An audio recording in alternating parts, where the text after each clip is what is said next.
Mesdames et messieurs, bonjour. Merci pour l'invitation qui m'est faite à venir vous parler de Félix Vallotton. Certaines et certains d'entre vous ont déjà participé à des visites guidées menées par Catherine Lebdor, ici présente, et moi-même de l'exposition, dont vous m'excuserez les éventuelles redites. J'ai volontairement mis l'accent sur plusieurs œuvres que vous pouvez revoir dans la rétrospective Vallotton Forever, mais aussi dans l'exposition Vallotton l'ingénieux laboratoire à l'espace Focus. Parler de la femme dans l'œuvre de Vallotton, ce n'est pas aborder un thème parmi d'autres, ce n'est pas un thème simple, je pense qu'on peut nous attendre au contour. C'est toucher à un point de cristallisation où se nouent des questions esthétiques et sociales. J'ai volontairement mis comme dia d'ouverture cette couverture d'album réalisée par Vallotton. Il s'agit d'une lithographie décorative avec le titre « Études de femmes » qui fait partie de ces nombreux exemples de typographie d'art. Donc c'est l'écriture même de l'artiste et c'est lui-même qui nous introduit à ce propos. Entre la fin du XIXe siècle et le début du XXe, les rôles sociaux se redéfinissent, les frontières entre l'espace public et l'espace intime se déplacent. La place des femmes dans la société occidentale connaît une transformation décisive. Vallotton, qui est un artiste attentif à son temps, ne peut qu'être traversé par ces mutations. Il les observe, il les enregistre, les met en forme, parfois avec ironie, parfois avec inquiétude.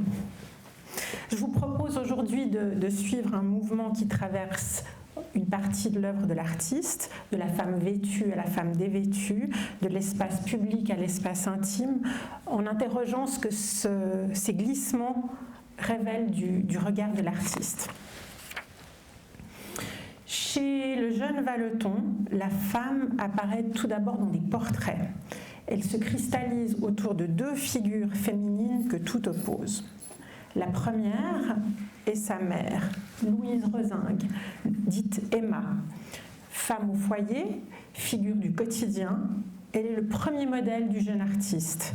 Vallotton la dessine abondamment dans ses carnets de jeunesse, souvent à la dérobée dans des situations ordinaires et parfois même lorsqu'elle dort. Elle apparaît alors vulnérable, docile, accessible. Mais cette accessibilité est trompeuse. Dans les portraits peints, notamment dans Les parents de l'artiste, elle se montre au contraire austère, sévère et presque inflexible. Sur une page de ses carnets de jeunesse datés de 1886, Vallotton juxtapose cette figure maternelle que vous voyez en haut à une autre femme radicalement différente, la Joconde. Ce voisinage est décisif. Il met en tension, dès les débuts, deux pôles du féminin chez Vallotton. La femme réelle, incarnée, quotidienne, et la femme idéalisée, inaccessible et hors du temps. La Joconde n'est pas pour Vallotton une simple référence artistique. Il lui voue, selon ses termes, je cite, une vénération particulière, presque obsessionnelle. Il en réalise une copie en 1887 que vous avez eu ou que vous aurez le plaisir de découvrir en primeur et en exclusivité dans l'exposition Vallotton l'ingénieux laboratoire, puisque c'est une œuvre que nous cherchions depuis 1887, depuis l'année de sa réalisation, activement depuis 1926, et qui est apparu comme par miracle l'année dernière, et nous avons eu la chance de pouvoir l'emprunter cette année. Donc cette copie, au sujet de la Joconde, il écrit, je cite, « Il n'est pas dans le monde Dieu de femme recelant beauté comparable à celle qui flotte autour des yeux de la Joconde. » Fin de la citation. Ce qu'il fascine ici, ce n'est pas tant un corps qu'un regard. Et entre la mère et la Joconde s'installe ainsi une polarité fondatrice. D'un côté, une femme trop proche, trop réelle, chargée d'autorité et de contraintes, dont la relation au fils nous échappe largement, de l'autre, une femme idéale, souveraine, inaccessible, soustraite à toute relation directe. Et cette tension peut vraiment être perçue comme le socle du rapport de Vallotton au féminin. La correspondance de Félix Vallotton avec sa mère, pourtant régulière, a disparu. Aussi en est-on réduit à s'appuyer sur de rares informations de seconde main pour tenter d'appréhender la nature de ce lien filial. Une lettre écrite par Félix durant l'été 1890 à son frère Paul permet toutefois d'en saisir fugitivement la fragilité. Vallotton y évoque une relation qui peut se tendre et son refus de se plier à l'injonction maternelle. Ainsi, il écrit à son frère, je cite, « La lettre de maman mérite des éclaircissements, car on ne peut pas dire à un fils les choses qu'elle me dit sans des motifs très graves, et je tiens à les connaître. Je serais très peinée si elle était vraiment à mon égard dans les sentiments que sa lettre indique. » Fin de la citation. Cette lettre révèle que la mère reproche à son fils une fréquentation féminine qu'elle désapprouve. Elle signale l'irruption d'une autre femme dans la vie de Vallotton, appelée à jouer un rôle décisif, tant sur le plan personnel que dans son œuvre. L'incriminée n'est autre qu'Hélène Châtenay, une jeune ouvrière qui devient la compagne et le modèle de Vallotton, fin 1889. Avec Hélène Châtenay, la femme cesse d'être uniquement un idéal lointain pour devenir une présence vécue, quotidienne, inscrite dans l'espace domestique. À travers elle, la figure féminine investit l'intérieur et apparaît occupée à des gestes ordinaires tels que coudre ou cuisiner. Ces images ne relèvent ni de l'idéalisation ni de l'allégorie. Elles sont ancrées dans le quotidien. Hélène Châtenay occupe ainsi une position charnière. Entre la mère, figure d'autorité, et la Joconde, figure idéale et inaccessible, elle incarne la femme réelle, engagée dans une relation concrète. On va maintenant opérer un grand saut et nous arrêter sur une œuvre charnière dans le parcours de Félix Vallotton, Le bain au soir d'été, son premier tableau Nabi, celui qui marque vraiment sa rupture avec la peinture réaliste de ses débuts. Donc vous avez ici à gauche La Malade, vraiment parmi les derniers tableaux de la période réaliste de l'artiste, et à droite Le bain au soir d'été, deux tableaux qui sont exposés actuellement côte à côte dans la première salle de la rétrospective. Vallotton travaille au bain au soir d'été à la fin de 1892. Dans les lettres à son frère Paul, il exprime à la fois le plaisir et le doute.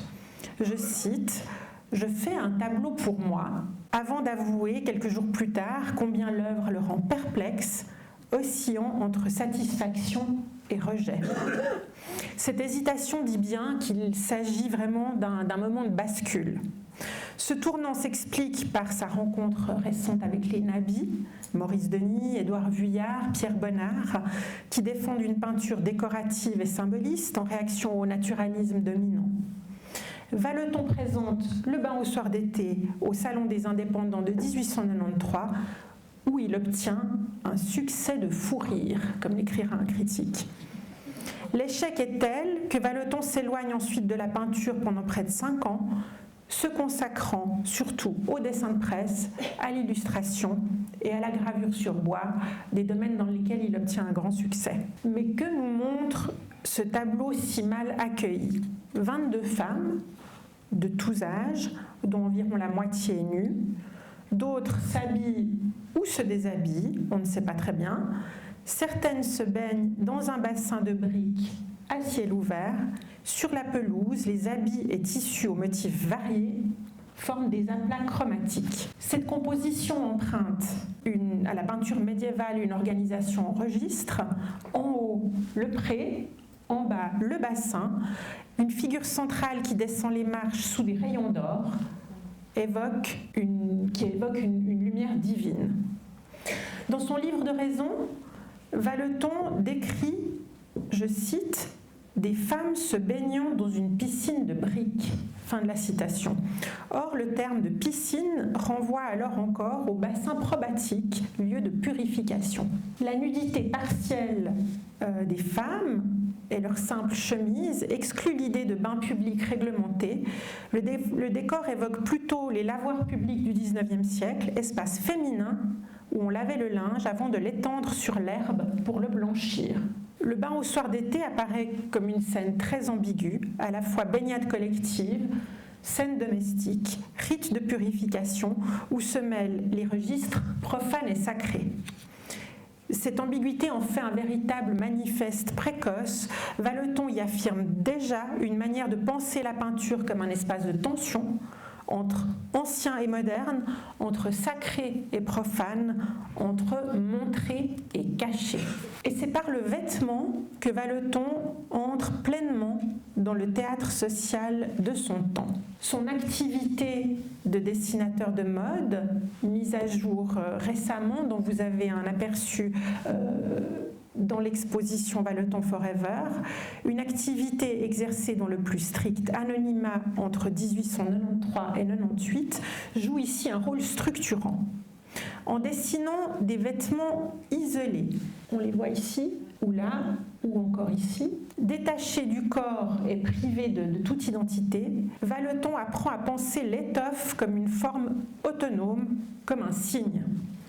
Et cette expérience irrigue toute la production contemporaine de l'artiste. Entre 1893 et 1898, elle lui permet de développer un langage du vêtement et de l'accessoire vestimentaire qui imprègne tout son œuvre de la décennie 1890.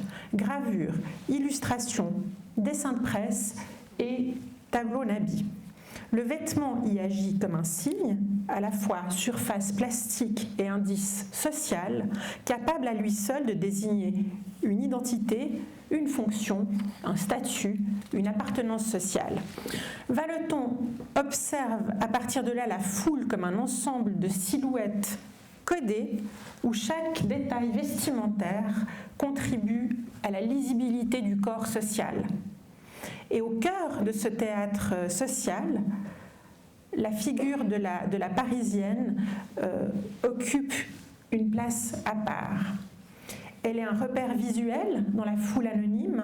Je vous laisse voir par exemple cette figure ici, ou celle-ci. Sa silhouette est identifiable à ses manches gigots démesurées, revenues en force dans la mode féminine des années 1890 comme le signe ostentatoire d'un pouvoir féminin en croissance.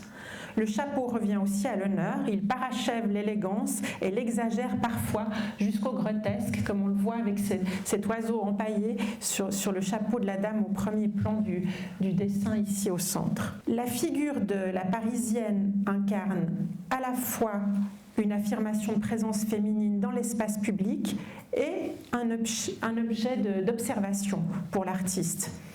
Le vêtement ne dissimule pas le corps, il le rend socialement lisible. On le voit ici dans ses peintures ou encore dans ses dessins de presse. Dans le prolongement de ces scènes de rue, Vallotton déplace son regard vers un autre espace de la modernité urbaine, le magasin. Cette transition de l'extérieur vers l'intérieur s'opère à travers le seuil visuel qu'est la vitrine, une interface transparente entre l'espace public et l'univers marchand.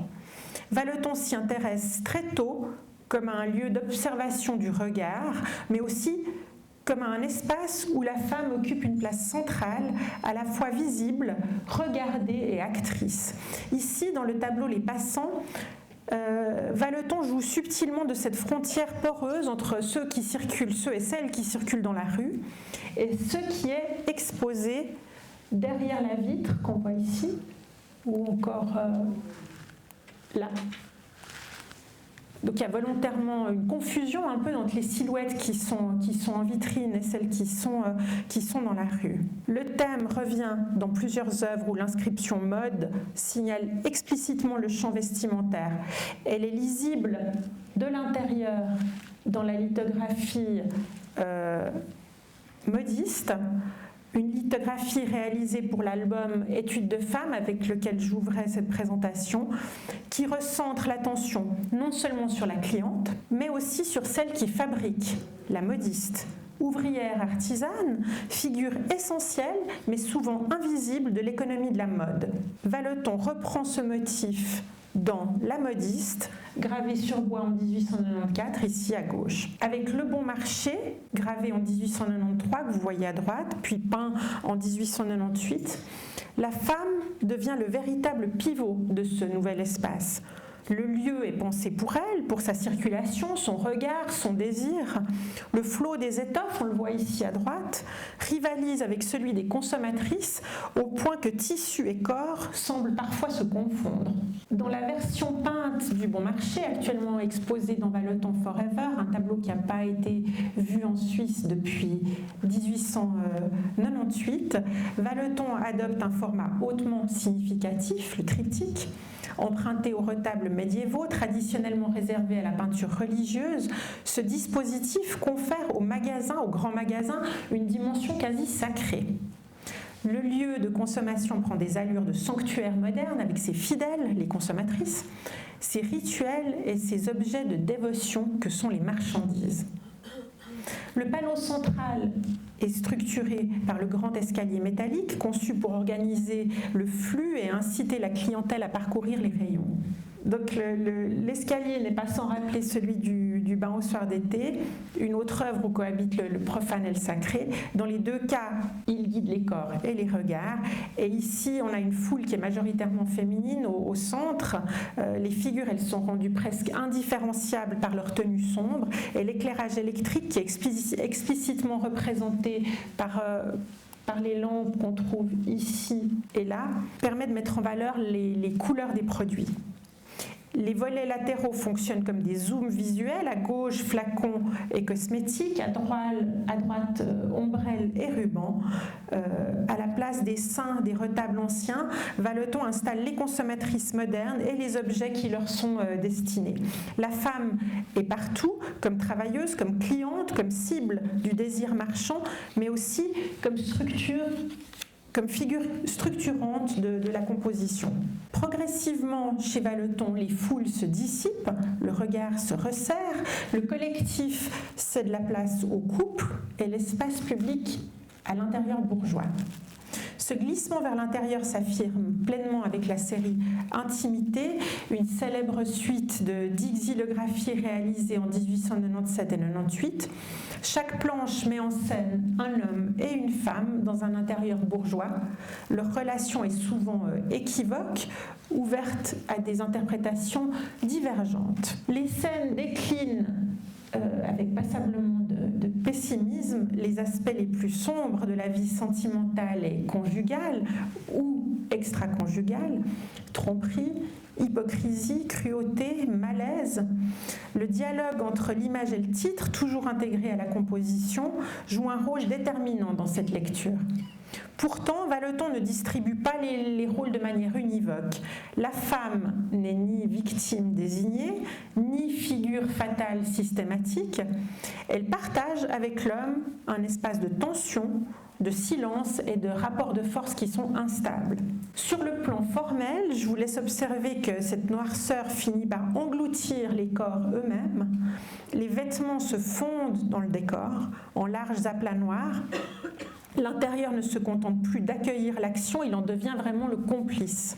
Le huis clos est total et dans ce contexte, le vêtement perd sa lisibilité sociale et tend à se simplifier comme si l'identité des figures s'effaçait au profit de la situation. Les peintures d'intérieur réalisées dans la foulée de cette suite de 10 bois gravés prolongent cette exploration.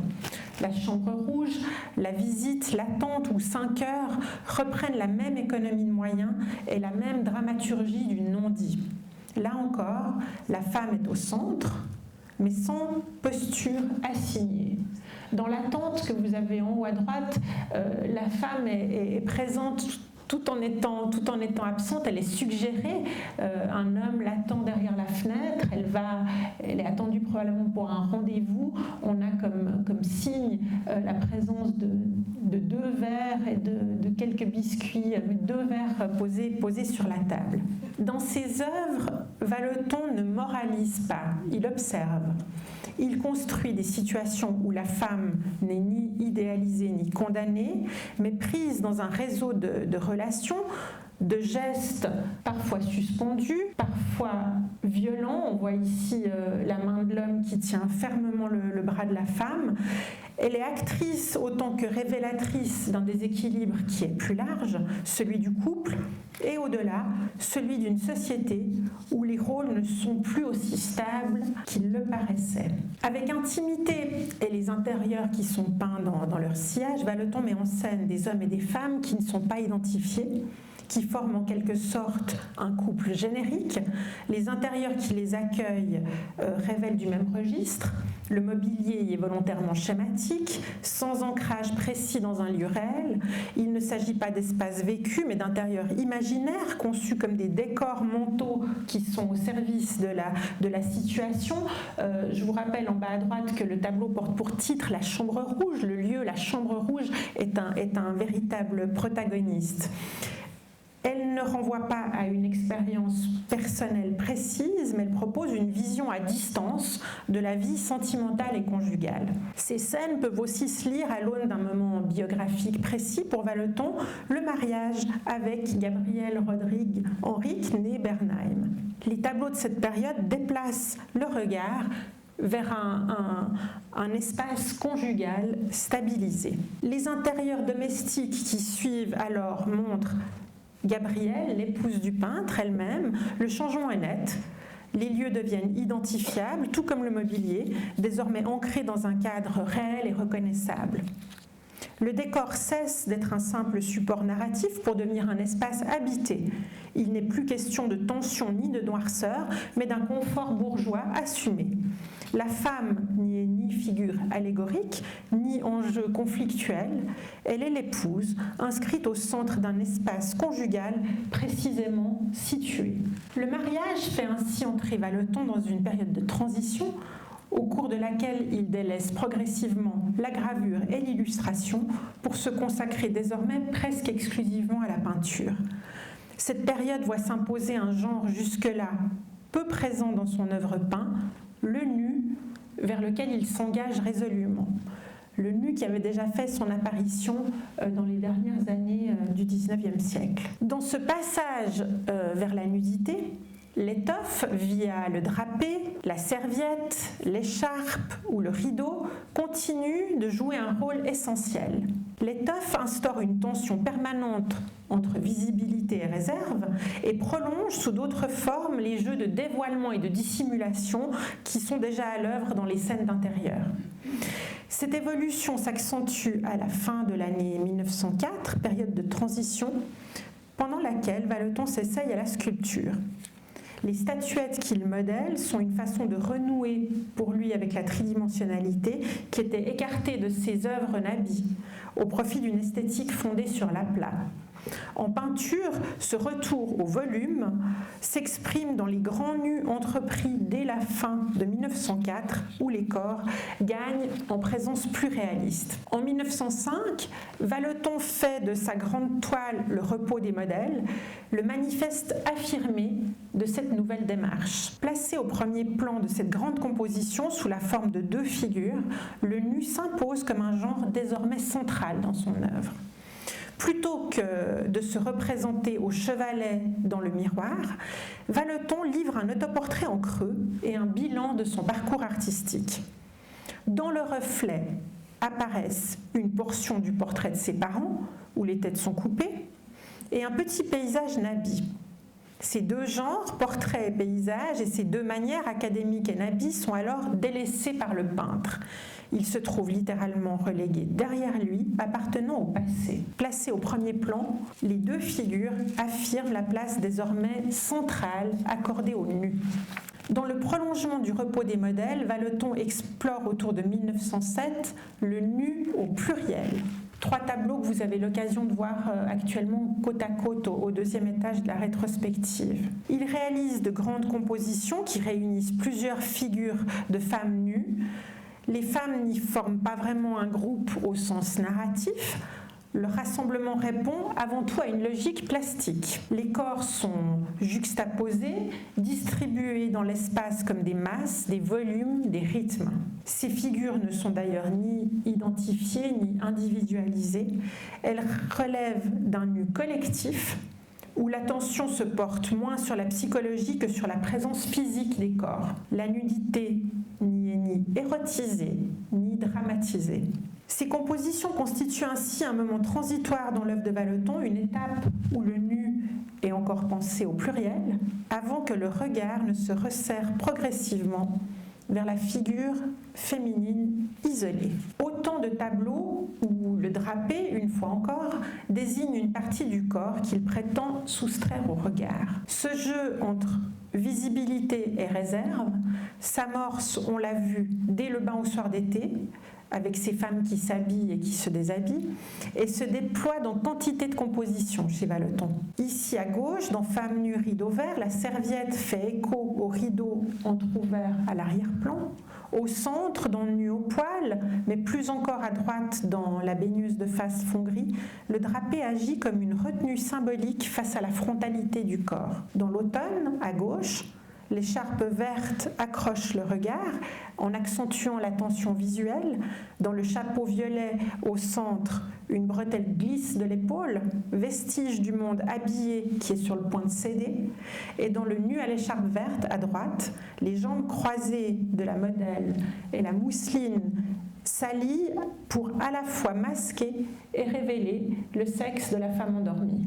Cette tension se cristallise tout particulièrement dans Femme nue au perroquet, un tableau de 1909, retravaillé en 1913, où le nu frontal a d'abord été envisagé dans une version plus explicite encore.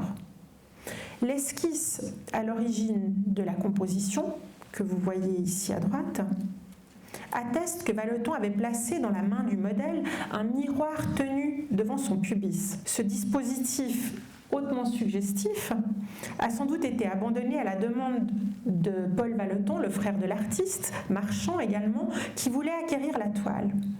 Quoi qu'il en soit, lors de la première exposition du tableau en 1910, une photographie de l'accrochage montre que le miroir a disparu, mais qu'une trace très nette en subsiste sur le corps désormais entièrement nu. Vallotton entreprendra de masquer ce repentir trop évident en 1913. Préalablement étudié dans 2 dessins que vous voyez ici à droite, le drapé recouvre l'emplacement de l'ancien miroir tout en attirant le regard. La position de la main qui tient le tissu en place paraît peu naturelle. Elle conserve la mémoire du geste du miroir qu'on voyait dans la version initiale. Donc voici un rapide parcours de la question de la femme et de la femme vue sous le prisme du vêtement ou de l'étoffe dans l'œuvre de Vallotton de ses débuts à la période de maturité. Mais au terme de ce parcours, une question demeure, souvent posée et épineuse. Vallotton était-il misogyne ? La réponse ne peut être ni simple ni univoque.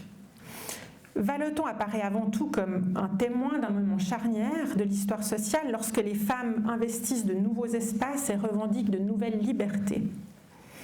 Cette mutation est particulièrement perceptible à la veille de la Première Guerre mondiale. En 1914, alors que les revendications féministes occupent la scène publique, le quotidien français, le Journal, et des mouvements suffragistes, dont la Ligue française pour le droit des femmes, organisent un référendum officieux sur le droit de vote des femmes. La mobilisation est massive. Près de 506 000 réponses favorables affluent au journal contre à peine 114 bulletins négatifs.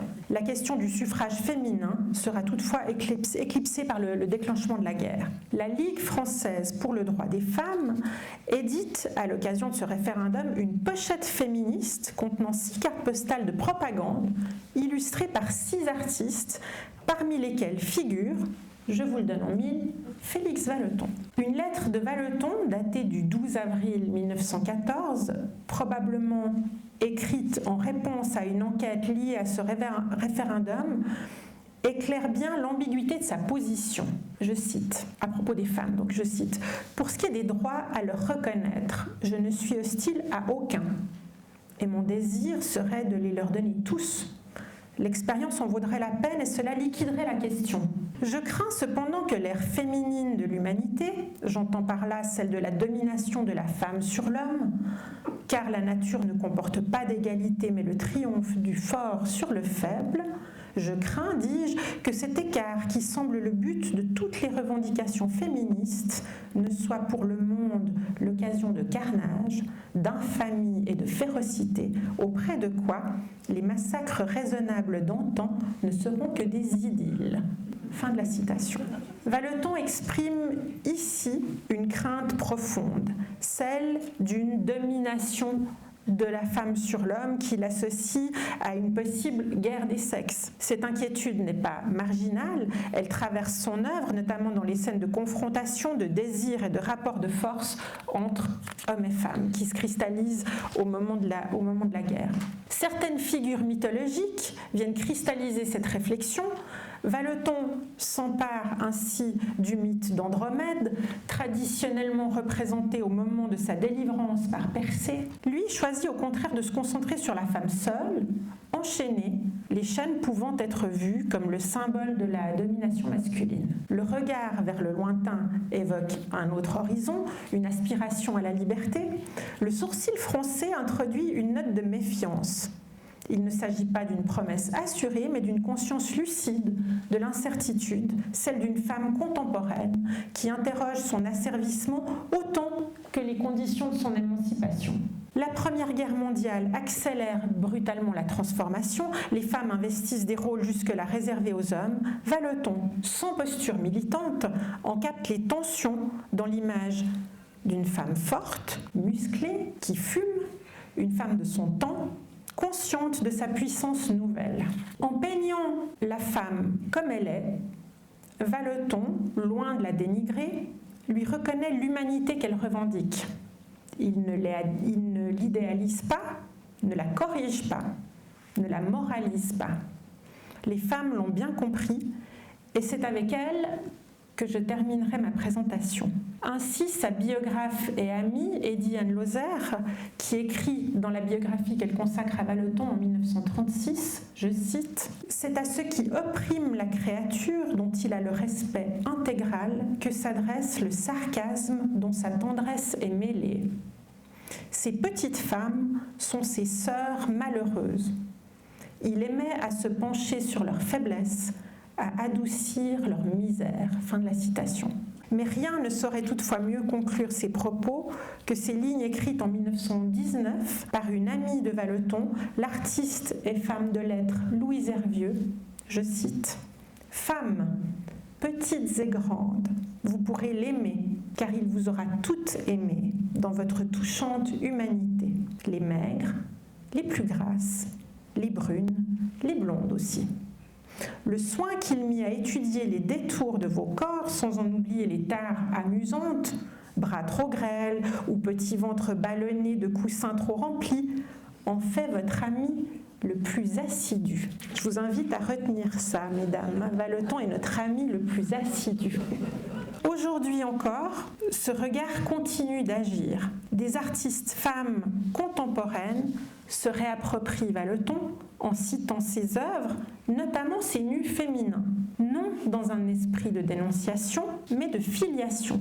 Elles reconnaissent dans ces corps peints, sans complaisance ni idéalisation, une manière d'être vues comme des sujets à part entière. Vallotton n'a pas peint la libération des femmes. Il a peint le moment précis où elle devient impossible à ignorer. Et c'est peut-être là que son œuvre nous parle, aujourd'hui encore, avec force. Je vous remercie de votre attention.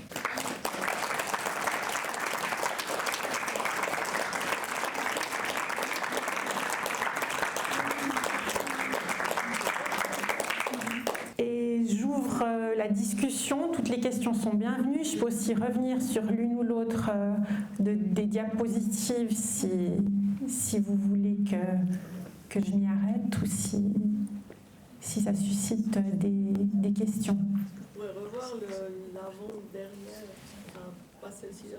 Voilà.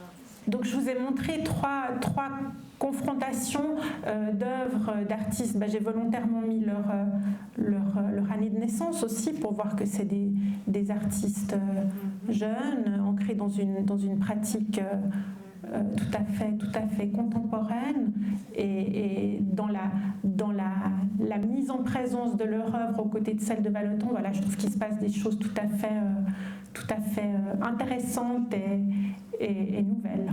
Oui. Moi, je voulais savoir la place de Vallotton dans le groupe des Nabis, parce qu'on a vu au début, quand il a changé de style, est-ce qu'il est resté dans le groupe? Quelle était sa vision par rapport aux autres artistes et peintres? Vallotton a intégré le groupe des Nabis en 1893 et il est dans le groupe jusqu'à la dissolution du groupe en 1903, donc pendant une dizaine d'années, il est avec eux. Finalement, les Nabis, c'est un groupe au contour assez flou et volontairement flou.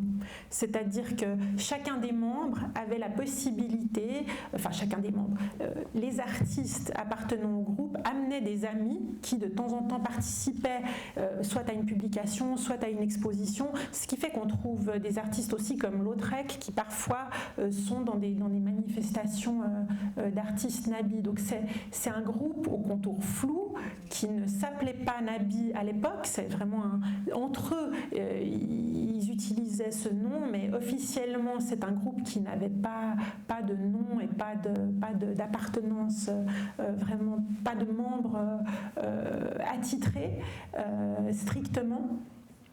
Donc une forme de liberté qui correspondait assez bien à la nature de l'esprit de Vallotton. Donc il n'y avait pas un style Nabis? Alors le style Nabis, c'est un style vraiment qui se démarque d'une vision naturaliste de la nature, un art qui va vers le décoratif. Et chacun des artistes finalement a déployé son style. Si on regarde Vuillard et Vallotton, c'est des styles très différents, mais qui s'écartent tous les deux d'une vision naturaliste de la nature. Chez Vallotton, ça passe avant tout par une représentation en aplat, que ce soit dans sa gravure noir-blanc ou dans sa peinture. Oui, bonjour. Bonjour. J'aimerais revenir sur un tableau qu'il a peint avec la piscine, en même temps que les Nabis. Moi, il y avait vu un hommage à Cranach, oui, à la fontaine de Jouvence. On sait qu'il aimait Cranach, et on retrouve le même escalier noir-blanc et le chemin qui file dans l'arrière-plan. Alors là aussi, il se rapproche des Nabis consciemment en parlant de quelque chose de plus ou moins religieux à travers ce miracle de la fontaine de Jouvence. Oui, c'est un tableau qui est de toute façon multiréférentiel. On peut y puiser plusieurs sources d'informations, dont Cranach, et effectivement, c'est un lien qui est tout à fait pertinent. Aussi en lien avec la peinture religieuse, oui, et les Nabis, oui, tout à fait. Merci pour cette magnifique conférence. Je voulais juste, moi je suis toujours frappée quand je regarde les tableaux de Vallotton, spécialement dans cette exposition, la différence entre des nus très doux, très point de vue peinture, et très très très chaleureuses, et ces nus, j'ose presque dire, c'est étonnants nus, presque terribles nus, qui sont presque des cadavres ou des points de vue peinture, je parle maintenant. Est-ce qu'il y en a une différence dans le traitement de ces nus? Oui. Il y a plusieurs qu'on peut presque, moi je peux presque pas les regarder, et d'autres qui sont magnifiques. Et il sait faire les deux, en physique. Il sait faire les deux, oui. C'est un aspect que j'ai pas abordé ici, mais que vous pouvez voir finalement dans l'accrochage au deuxième étage de la rétrospective. C'est qu'il y a les premiers nus qui ouvrent le deuxième étage, qui sont nombreux, sont tous réalisés à distance du motif, c'est-à-dire que Vallotton a tout d'abord dessiné chacune de ces femmes individuellement pour ensuite les peindre dans un tableau de groupe, que ce soit les trois femmes et une petite fille jaune en haut, le repos des modèles, le bain turc, mais aussi les nus qui sont dans cette salle, sont tous faits d'après un dessin. Ça permet à l'artiste de se libérer vraiment du modèle elle et d'y coller sa vision, souvent un peu irréelle. Et parfois, on a des chairs qui sont très roses et d'autres fois, on a des chairs qui sont plutôt vertes. Et c'est ça un peu qui peut donner cette impression aussi irréelle et des tableaux irréalistes où les corps sont posés sur des fonds qui sont tout aussi imaginés, souvent des fonds d'eau, des baigneuses ou autres. Et par ailleurs, l'artiste, et on le voit aussi dans la rétrospective avec trois nus qui sont exposés côte à côte près des couchers de soleil, des tableaux où l'artiste peint la modèle directement d'après le motif, un peu à la manière d'une nature morte. Et là, on a une vision qui est quasi photographique et qui est souvent moins dérangeante aussi dans la façon de restituer le corps, la chair. Et ces deux façons de travailler qui sont très différentes dans l'approche technique et dans l'élaboration de l'œuvre de la part de l'artiste, et qui nous donnent au final un rendu tout à fait différent qui explique aussi cette tension et ces grandes différences qu'on a dans les mêmes périodes dans les nus de Vallotton. J'ai répondu à votre question. Quand vous évoquiez la thématique de la misogynie de Vallotton, vous avez répondu par des textes. Mais moi, je serais intéressée, vous êtes une des grandes spécialistes de Vallotton, quel est votre point de vue ? Alors moi, je crois que je n'ai pas encore fait vraiment le tour de la question.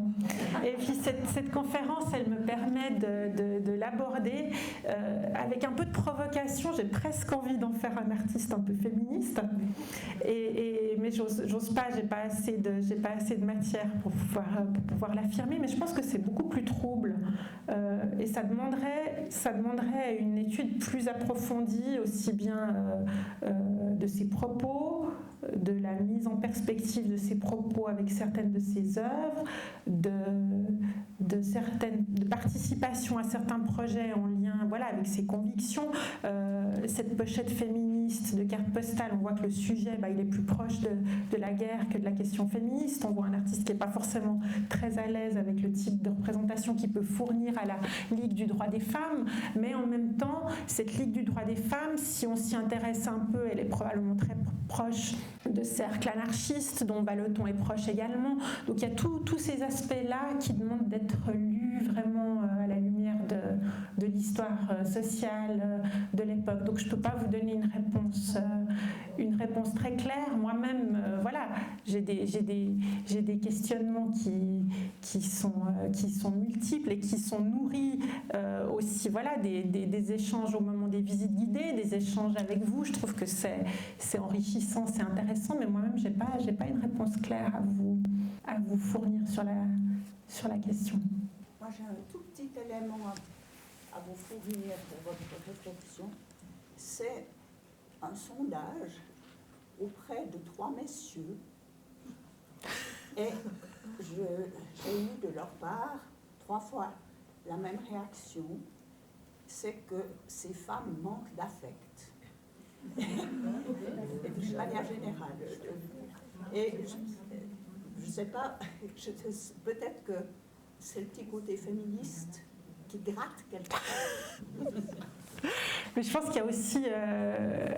c'est pour ça que j'ai volontairement commencé le propos en parlant de la mère et de la Joconde, et pour dire que ça polarise un peu cette question. Je pense qu'il y a une distance. Il y a une distance, justement, il n'y a pas forcément beaucoup de...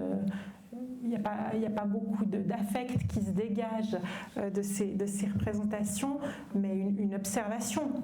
Et je pense que c'est ce qui interroge aussi aujourd'hui, et c'est ce qui crée aussi peut-être une différence de regard entre un regard masculin sur l'œuvre de Vallotton, un regard féminin. Question de génération aussi qui intervient, et c'est aussi pour ça que je voulais donner la parole aux femmes qui ont écrit sur Vallotton, aux artistes femmes aujourd'hui qui se réapproprient l'artiste. Je relève aussi une présence ici majoritairement féminine, pas exclusivement. Donc merci pour cet apport. Le sondage mériterait d'être plus amplement mené. Tout à fait.